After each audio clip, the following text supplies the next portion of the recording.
Good evening, class. Today, our topic of discussion will be isomers.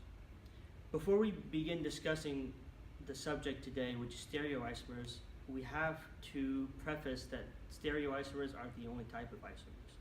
There are two main types of isomers: constitutional isomers and stereoisomers.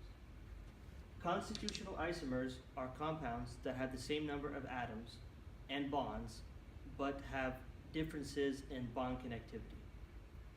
Stereoisomers, which are the topic of today's discussion, are isomers that differ in their orientation of atoms in space.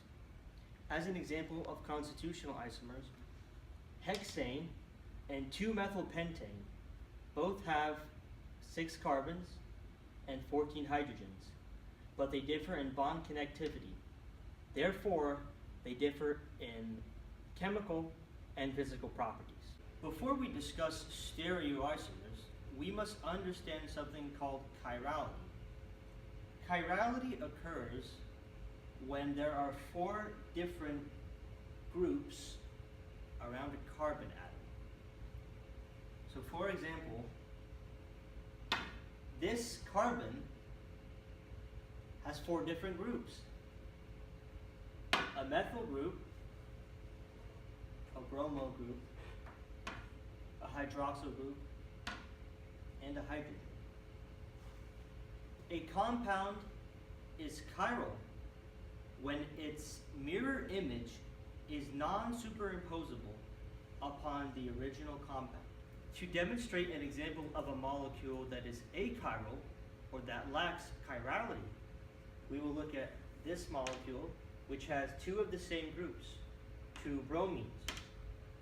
When reflected across the mirror, we will notice that if we pinwheel it about the hydrogen, we can superimpose the spun molecule onto the original.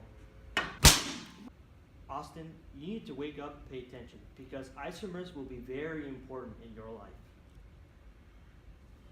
Now that you understand chirality, you can understand what enantiomers are. Enantiomers are 2 compounds that are non-superimposable mirror images.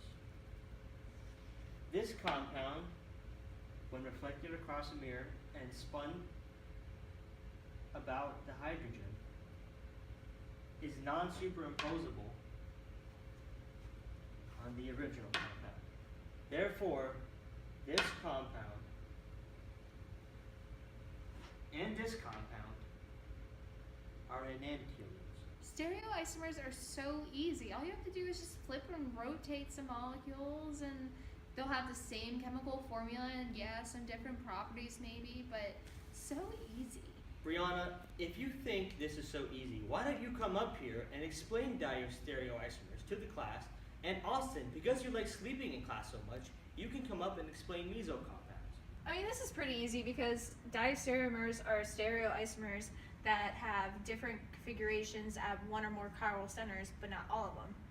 So like in molecule A, we have a dashed and wedged bonds, and then over in molecule B, we have 2 dashed bonds, and with that, only 1 of the chiral centers had changed, not all of them, therefore not making them mirror images, and not enantiomers because they're not mirror imaged, and therefore making them diastereomers.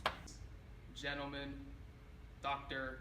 A-Raz, we're going to be talking about a little thing called meso compounds. As you can see, it has 2 chiral centers. Obviously, if you could just look at this right here. And it has a plane of symmetry right here. You can see versus this little line conveniently in the chalkboard showing this. And since it has a plane of symmetry, it is therefore achiral. Any questions? Well, class, that concludes our discussion on stereoisomers. Now that I've been outdone by my 2 worst students, I quit.